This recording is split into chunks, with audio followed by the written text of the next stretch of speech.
Good morning. It's great to see you all on this cold but thawed morning. I hope everyone had a good snow day. If you are visiting with us, welcome. And I think it's just important for you to know that I am not a professional minister. The way you can tell is I don't have a headset. And so I can't really freewheel this and walk around. I will be pretty stayed to this podium here. But it is great to see you all here, and it's great to see my Campus View family as well, having been gone for the past 2 weeks. But I did tune in to our YouTube sermons and really appreciated what Wayne and Ben shared in the past couple of weeks about confident humility. And that's what I want to talk about today. My assignment has really been to talk about confident humility as we live out our relationship with the world around us.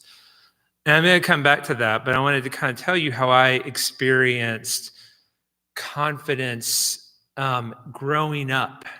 And I'm going to take you back to a time where 90% of my most cringeworthy moments in life happened. That was like 7th grade.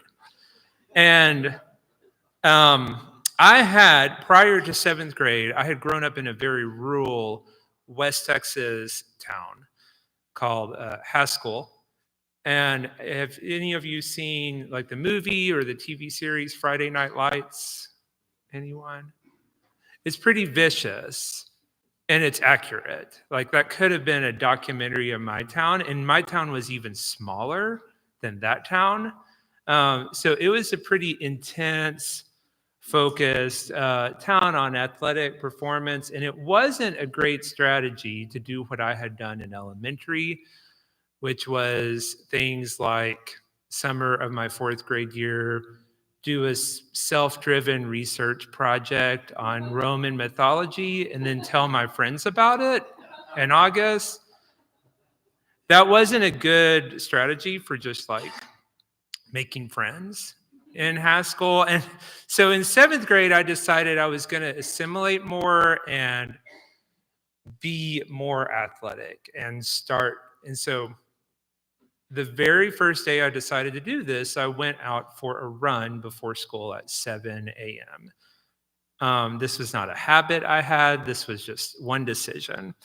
And as I was running, I saw our 7th grade football coach just drive past me and look at me with furrowed brows.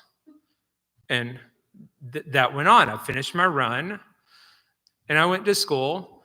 And during our athletic practice, he called all of us together and said, "What were you all doing at 7 a.m. this morning?" And no one said anything. He said, "Well, I'll tell you what this guy was doing." He said Jimmy, because that's how I went at that time. Jimmy was running 3 miles this morning, and that's how he started the day. And I was like, oh. I had never been used to being complimented for athletic anything. And all through the rest of that practice, I can see now I was a prop to motivate other people, but it felt great. And I continued to run, and I continued to run for the next several years in ways that maybe the next year, in ways that made sure I was running by his house. And that was my regular rhythm. And I think that's a good taste of what we learn about confidence when it comes to the patterns of this world. When I'm talking about living out a confident humility in our relationship with the world, I want to be clear that I'm not talking about confident humility in our relationship with something that we're not a part of, because we're very much, as disciples of Christ, in but not of the world, but still in it. And I was tapping into a very worldly pattern of confidence as a 7th grader that I think maybe you could relate to. It was something that through some merit, I could achieve something. I could achieve becoming actually athletic. But it wasn't only that. It was not just merit. It was also being seen and being recognized, performing my merit. So someone else could say, yes, you have merit. And when I think of our relationships with the world as Christians, I go back to Romans chapter 12, the passage where Paul writes, "Therefore, I urge you, brothers, in view of God's mercy, to offer your bodies as living sacrifices, holy and pleasing to God. This is your true and spiritual act of worship. Do not conform any longer to the pattern of this world, but be transformed by the renewing of your mind. Then you will be able to test and approve what God's will is, his good, pleasing, and perfect will." And I want to kind of take this time together to look at the idea of confidence in the way that it's understood in the pattern of this world. But I don't want to kind of come up with the opposite of that for what we do in our Christian life. I want to think of what God is calling us to do to be transformed by the renewing of our mind. So I think the pattern of this world tells us that confidence is something to be earned. Not only is it something to be earned by merit, by intellect, by achievement, it's something to be earned by people telling you that you have all those things. It's confidence in this world. The worldly pattern of confidence involves not only what you're doing, but it involves an audience to see what you're doing. And that's a really deceptive pattern because it tells us that we have to always have an audience to be able to flourish. And I think the past couple of weeks, we've been talking about living a life of humility. In a life of humility, as Wayne brought up the quote by C.S. Lewis, is not thinking less of yourself, it's thinking of yourself less. And as Ben brought up, a life of confident humility is one that is rooted in security and not self-loathing nor self-aggrandizing. But I think that's good and that's beautiful, but I'm kind of want to look at the angle of confidence, what we understand about living that out, living that confident humility out in a way that shows that we are rest assured in who we are. Wearing this life of confident humility, knowing that you are secure in who you are, is something that is beautiful. The pattern of this world may tell us that confident humility is something to be earned, but as those who follow Christ, we rest our confidence in something that we've received in the Holy Spirit. We put our confidence in something that we accept within us, not in something that we've done.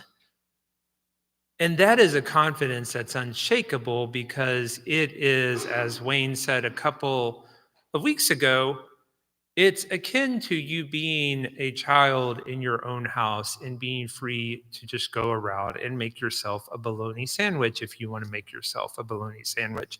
That was his metaphor, not mine. I'm a vegan. So, mostly. So, and I think we all know, do we know people like that who wear out this confident humility? Do you know someone like that? Have you been that person? And when we do know people who have this confident humility in who they are in Christ, and they just wear it out in the world, that's really attractive, isn't it? And I think when we, at our best, when we live out in the Spirit of Christ, this confidence of who we are, and we know who we are, and we go out in the world in a very non-defensive way, but in a loving way, and engage the world around us, showing genuine love, genuine care for others around us, fellow image bearers of God, that is something that's really attractive.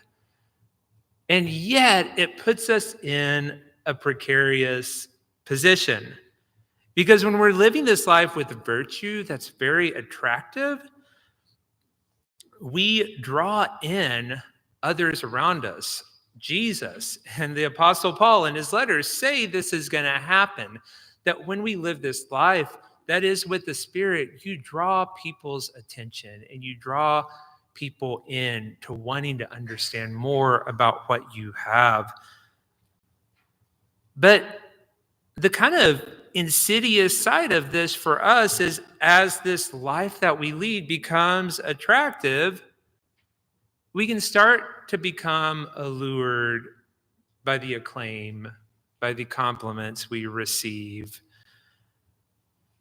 And then, even though we set out to walk in the Spirit, this confidence that we have in who we are can become disordered.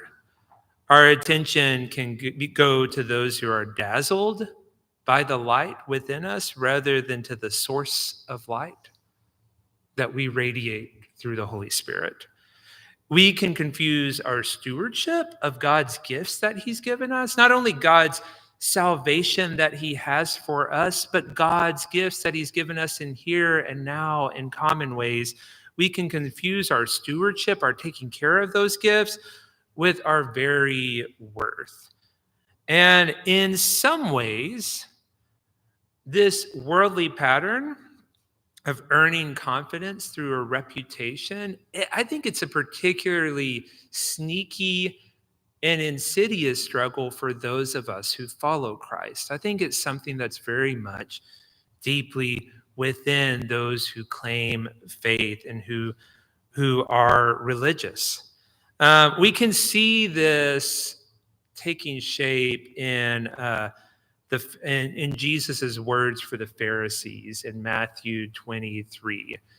You know, I don't know what you think about Pharisees. My early concepts of Pharisees came from these very low-budget cartoons that I was shown in Bible class, where the Pharisees always spoke in a British accent, where everyone else was speaking American accents, and they were just wicked and evil and like shown as very powerful. But I like to think that Pharisees were struggling in a Roman Empire, in a people that were marginalized in a Roman Empire, and trying on some level to follow Jesus. But bit by bit, this group that they were a part of were starting to drift and pay attention to a performance of spirituality that gave them credibility rather than actual spirituality. I won't read the entire set of woes that Jesus brings down on the Pharisees, but I do want to read a few of them here. Woe to you, teachers of the law, and you Pharisees, you hypocrites! You clean the outside of the cup and dish, but inside they are full of greed and self-indulgent. Blind Pharisee, first clean the inside of the cup and the dish, and then the outside will be clean. Woe to you, teachers of the law and Pharisees, you hypocrites! You are like whitewashed tombs, which look beautiful on the outside, but on the inside are full of bones of the dead and everything unclean. In the same way, on the outside, you appear to people as righteous, but on the inside, you are full of hypocrisy and wickedness. And earlier in that section, he says something that resonates. Woe to you, teachers of the law and Pharisees, you hypocrites! You give a tenth of your spices, mint, dill, and cumin, but you have neglected the more important matters of the law: justice, mercy, and faithfulness. You should have practiced the latter without neglecting the former. You blind guides, you strain out a gnat, but swallow a camel. And I want to humanize the Pharisees as someone that I could become. Because I don't think the Pharisees were the villains in their own stories of how they were following Christ. Or they weren't following Christ, clearly, how they were following God. And yet, what had happened in the way they were occupying themselves among the Jewish people in the Roman Empire at that time was a way that had pretty much emptied out the virtue of an inner life with God and had become entirely a performance of spirituality. They walked with a confidence that was only a confidence that was because people said they had that status. And I'm very mindful of that. I don't think we need to really convince anybody inside the church or outside the church that living a life that so blatantly calls for applause and acclaim is something that is very unattractive. I mean, I think everyone knows that. I don't think that's a secret just for Christians. I think everyone, every child, every person who's been made in the image of God knows that there is something repugnant about seeking attention and seeking acclaim. It stinks. I just have this, I'm probably going to tell you too much, but as I said, I'm not a professional here. So I've had a dandruff issue for the past month. And I'm just checking my family, and I'm telling you too much, but I have. And to treat it, I am using this shampoo that is made of, and I kid you not, coal tar. Like, I don't know what coal tar is, but it sounds like both of those things together, it's somehow, yes, I'm putting that in my hair, and it stinks. It really, really stinks. And it's awful. And I think that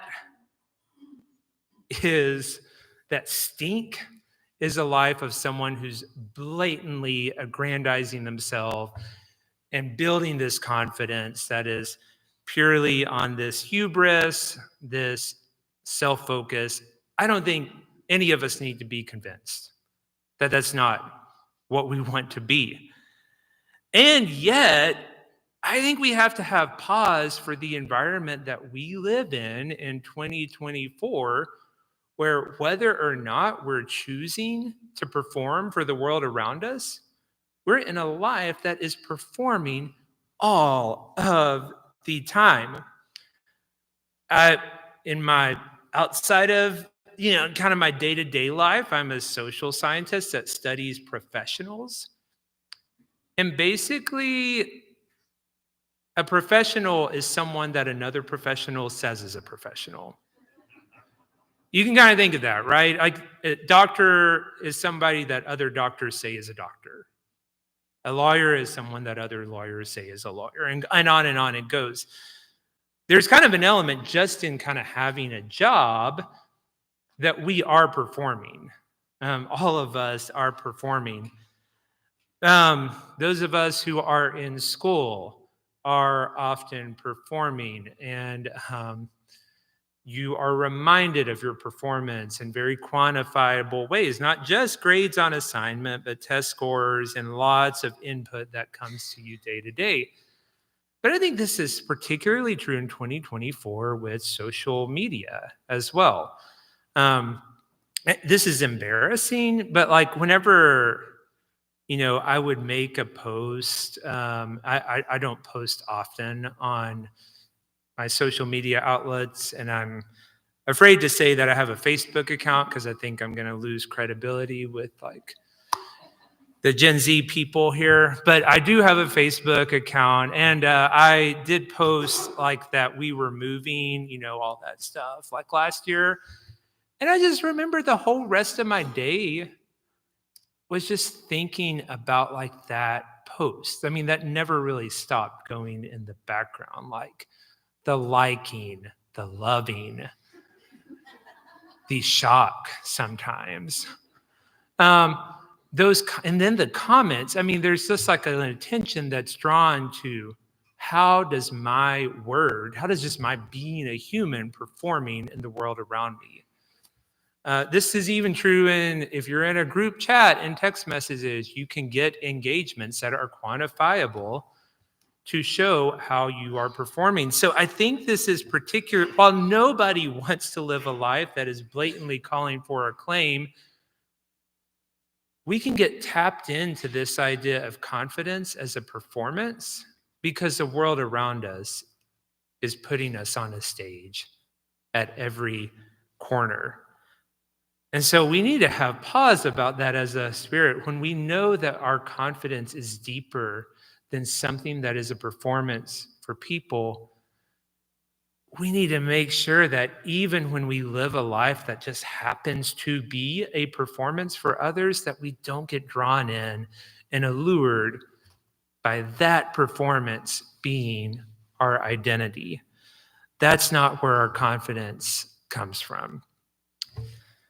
And yet, if the pattern of this world tells us that confidence is something to be earned and validated by the world, the opposite also is not true. And I want to point back to that verse that Susan read for us. As disciples of Christ, we do live as salt of the earth. We don't live as dirt of the earth. We live as a life that makes a difference, that has quality, that has something that people notice. We are the light of the world. And that light is not ourselves, it is the Spirit within us. You know, I grew up at a time that people would often talk of modesty, and I think there is a place to think about modesty. I mean, in that same Sermon on the Mount passage in Matthew, you see Jesus talking about not letting your left hand know what your right hand is doing when you are giving and when you are praying.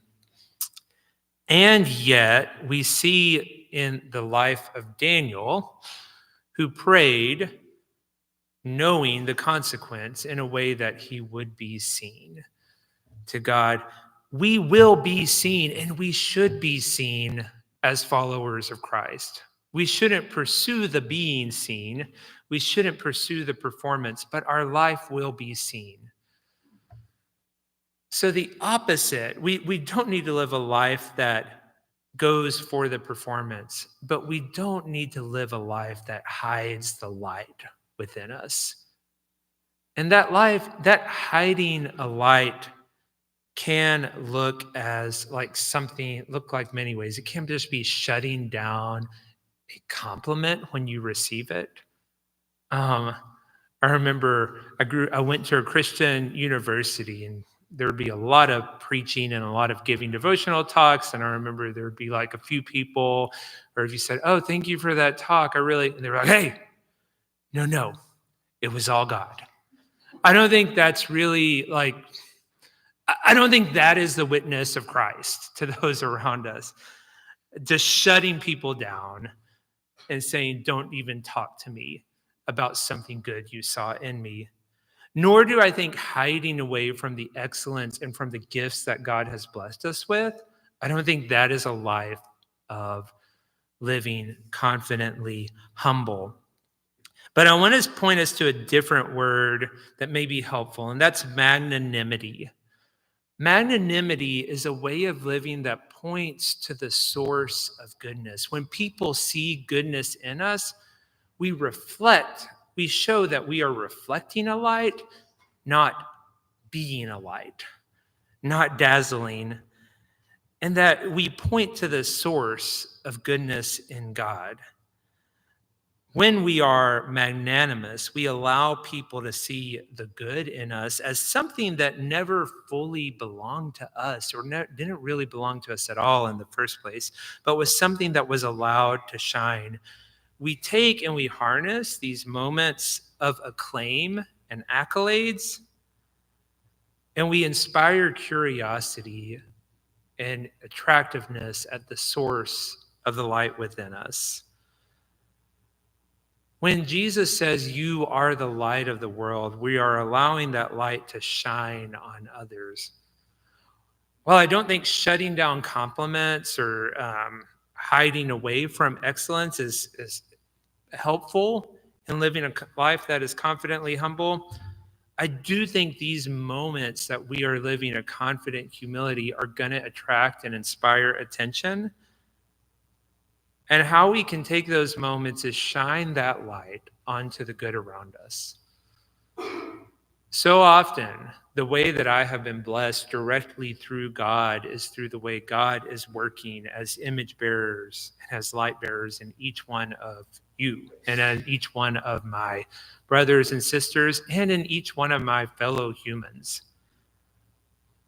When I receive any compliment, I can reflect with gratitude on how I live in goodness for something that's not entirely my own. And the way this often works in my work world is I can use those moments to shine a light on good that I see in other people around me. And I can use, rather than pointing this to me, even doing that, even pointing toward away from me, falls in that vision of thinking of ourselves less and helps people see that the life of a Christian is one who thinks not of themselves, doesn't put too much credit in who they are, but knows that they are loved to be secure in themselves. When we do that, I'm confident and I know from experience that that way of showing the goodness around us, responding in gratitude, is a way that continues to inspire curiosity and conversation that ultimately allows us to talk openly about the God who has given us gifts and that whose goodness we live in and whose goodness we radiate. Confident humility is a life with the Spirit. If the pattern of this world tells us that confidence is something to be earned and something to be validated, the tricky thing about that isn't entirely untrue, it's just deceptive. There are ways that we can be, we learn to walk by walking other times and having good success at that.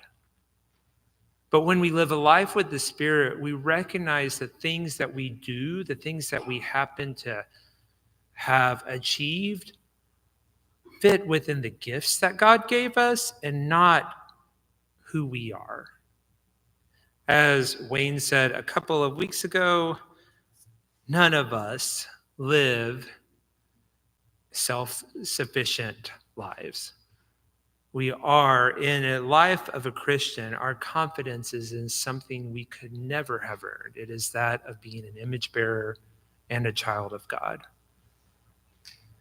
Today, I invite you to consider how you can live your life in ways that demonstrate and bear out a confident humility.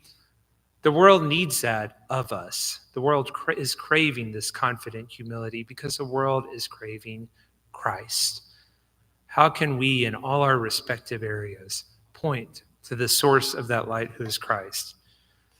There will be a shepherd at the back if you would like to respond to this message in a way that involves someone else, and you are also free to come up to the front as well as together we stand and sing.